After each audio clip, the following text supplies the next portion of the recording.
We saw pure and utter domination by the Pacers.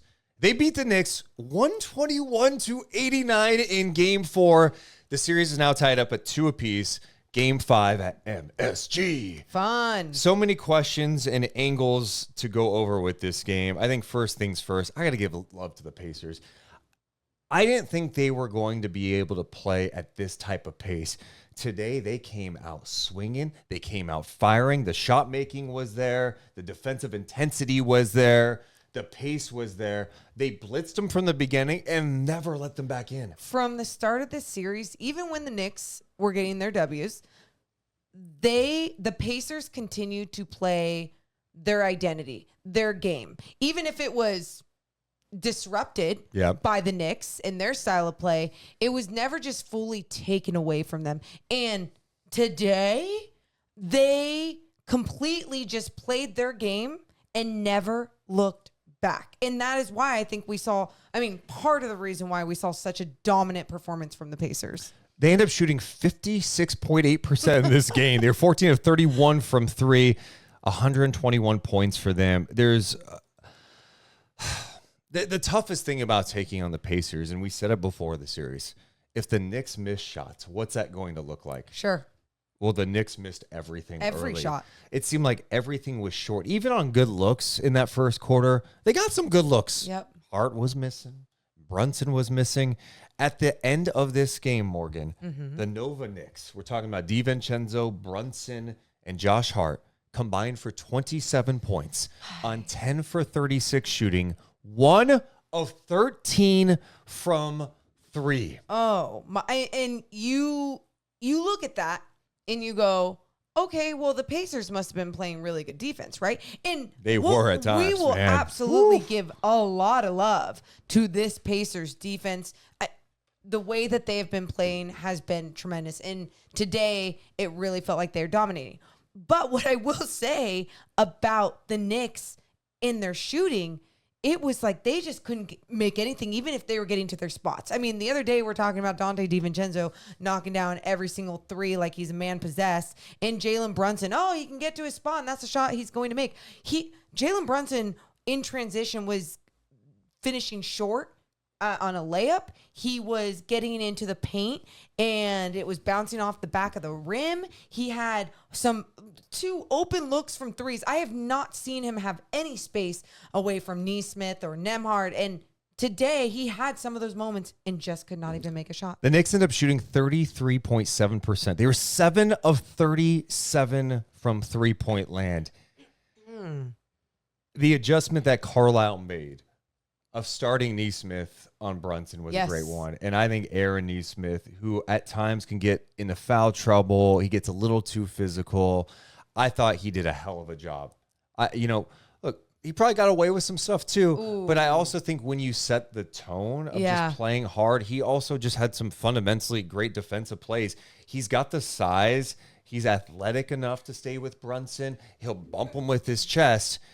I thought he did a hell of a job. I go, because the play I'm referencing was the one when he was trying to contest a shot by Brunson from beyond the arc and came under him. Brunson lands on him, and they missed that call. And again, it's not like that happened every single time. He was doing fantastic. He was playing physical with Brunson, playing up in his face. Like it's so hard to play good basketball when someone is just annoying the shit out of you the entire game. And he does such a fantastic job of that. And when you have that perimeter pressure, it's going to screw with everything else down the court. And that's what it seemed to do with the Knicks all day. And Nesmith also had 12 rebounds in this game. Oh, my. In 24 minutes. Amazing. So I just felt like his effort out there was just fantastic. And this is a Pacers team that people laughed at in the regular season for their defense.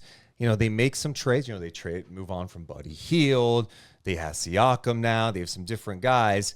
Nesmith has been really strong this year, and I think the last couple of games has been nice. The other guy, TJ McConnell, comes in right away, and he defends Brunson. But it's also what he does offensively. Yeah. His ability to weave his way through traffic and get paint touches. The Knicks are usually pretty good at protecting the paint, but things are a little different now. You don't have OG Anunoby. You don't have Mitchell Robinson.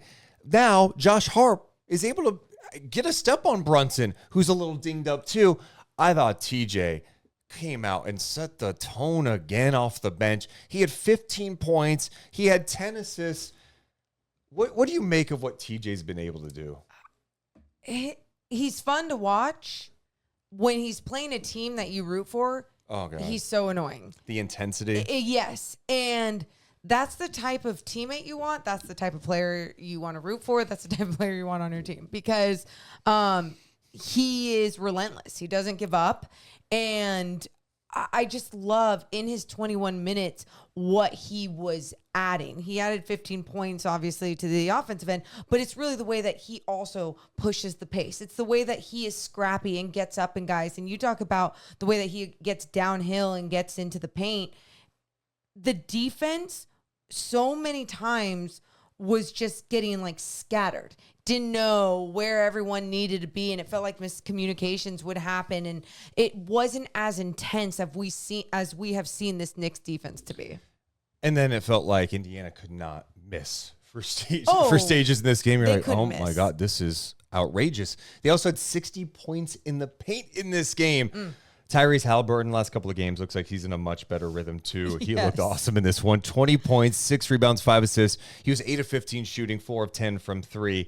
Everything was clicking. But if I'm a Knicks fan, I'm a little concerned right now, obviously. One, Tyrese is starting to get it going. Oh, yes, he is. The Pacers are playing some really competitive defense. They have shown that they're not scared.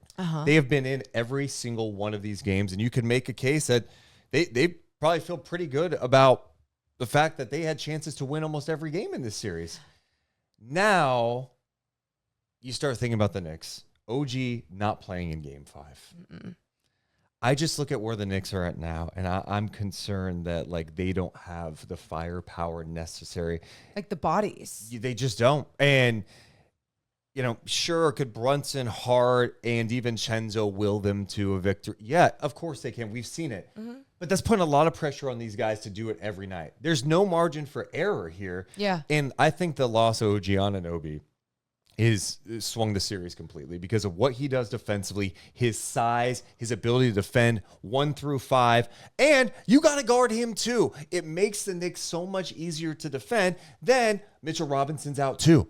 And I know Robinson was banged up earlier in the series, but now Precious Achiuwa is like playing significant minutes, and he's got to defend Siakam at times, or Josh Hart's got to defend Siakam at times, and then you're not getting enough from Precious offensively. He can't create.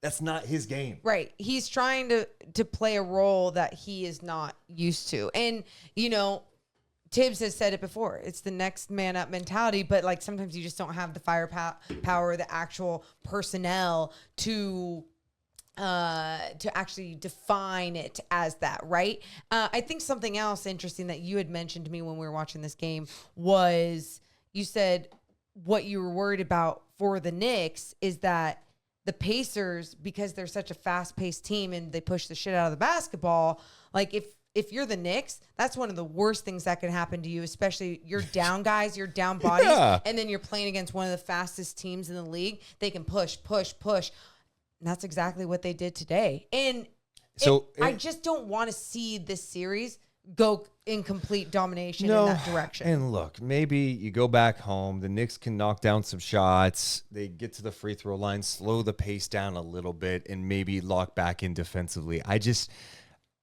You say next man up, and I go, they don't have the horses. Are they pulling some of the Knicks legends from the game? Can like John Starks give him minutes? Is Latrell Sprewell? Is Melo coming into the game? Is Stephon Marbury coming into the game? The answer is no, Deuce. So no, like they're in a really tough spot, and I feel for it because it just sucks that a series can be swung with stupid injuries. Yeah. And I'm not taking anything away from Indiana. Indiana was down in this series, but they have responded, and it looks like it's going to be really daunting for the Knicks here. I also it looks very daunting. I think for the Pacers, when they show such a dominant performance like they did today, and there were no excuses. You know, like Josh Hart even talked about that after the game. Like, there's no excuses. I'm the energy guy. I got to bring the energy.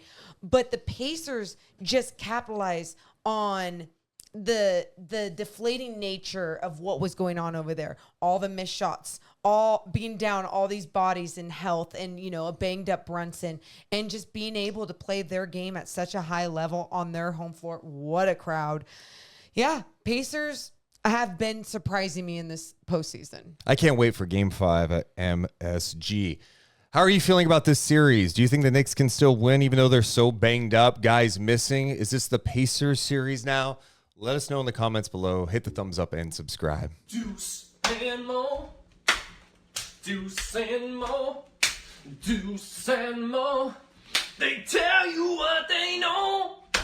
Deuce and Mo. Deuce and Mo. Deuce and Mo. The podcast